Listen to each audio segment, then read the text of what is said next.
We like to think that big problems like crime have big solutions, but sometimes they can have small solutions.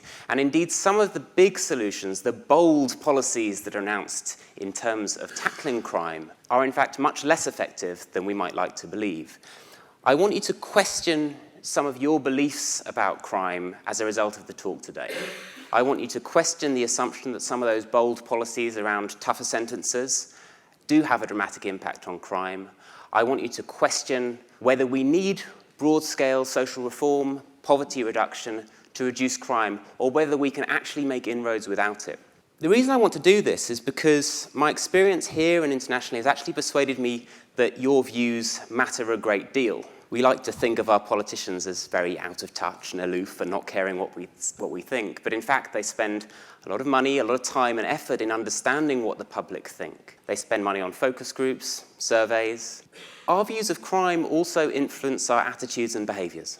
They influence how we relate to our neighbours, our communities, how we relate to people who have committed crime at some point in their lives, how we respond when we become a victim. If you say, I'm interested in crime and how to reduce it, immediately everyone wants to know the answer, but also as you have that conversation and it unfolds, you realize that everyone actually has their own individual theory of crime, what causes crime, what we can do about it.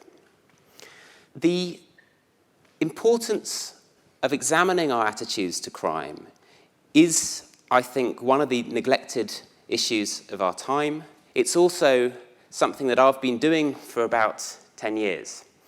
And the course of my own re-examination of crime and its causes and what causes it has caused me to fundamentally change my beliefs about crime and has caused me to change the way I view the world. And so today I want to see if I can do a bit of the same for you.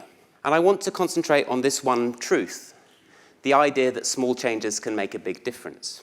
One of the stories that led me to this conclusion was one I discovered when I was in the Prime Minister's Strategy Unit in the mid-2000s.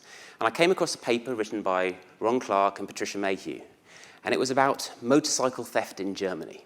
Ron and Patricia worked in the Home Office for several decades, in fact, and carefully studied patterns of crime. Now, the 80s and 90s, the crime of vehicle crime was something of huge interest. So they busily collected data very carefully, not just from the UK, but kept track on it in other countries as well. And in Germany, they noticed in the late 70s and early 80s, there was this phenomenally high rate of motorcycle theft.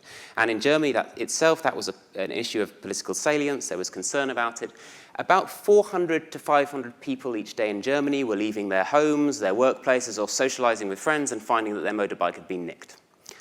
That's 150,000 motorbikes stolen in Germany every year.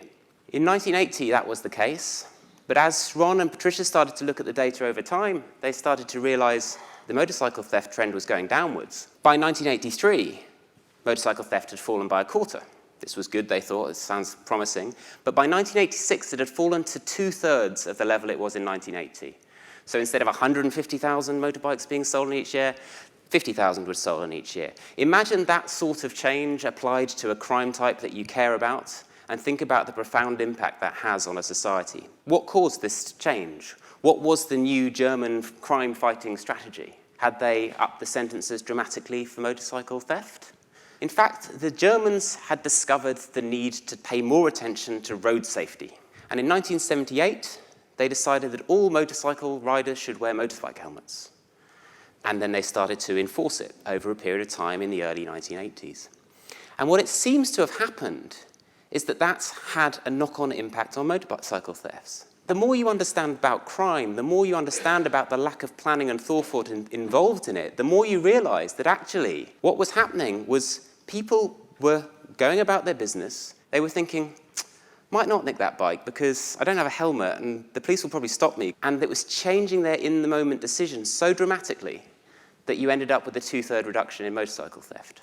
The theory, actually, that that was the case seems perhaps a little bit outlandish, but we can be very confident that it's the case because similar laws were introduced in the UK, in the Netherlands, in India, and there were similar effects. I believe that this case is not just a weird oddity, but one that does reveal important lessons about crime, important truths about the nature of crime. And one of those is obviously the lack of planning and forethought involved in much criminal activity. We like to think of people who commit crime as being determined wage earners, people who are going out to get a wage in a day, commit a certain number of robberies, thefts, burglaries, and then once they've reached their target income for the day, they pack up their briefcase and go home. That's clearly not the case. The other thing I think it shows is that you don't necessarily need tough sentences to dramatically influence people's behavior. In fact, a very broad range of research now increasingly is showing that human beings are not very good calculators. And in the case of crime, we tend not to think about sentences until we've thought that there is a reasonable prospect of punishment. So the chance of being detected committing a crime is much more important than the punishment we receive after the event. And the third thing it shows is this myth about the importance of poverty and wage earning in crime and patterns of crime. Poverty matters in certain ways, and I explore that in a lot of detail. But the thing about this case is it wasn't a case that motorcycle thefts fell and other crime types rose. We know this because the Germans keep excellent data. These are important general lessons in my view, but the case was clearly accidental. So the question that should interest us all is, can we apply some of these lessons deliberately? Can we use some of these learnings and these techniques and strategies to effectively reduce crime? And not only, in my view, can we, I think we've proved that we can do so in a number of different domains.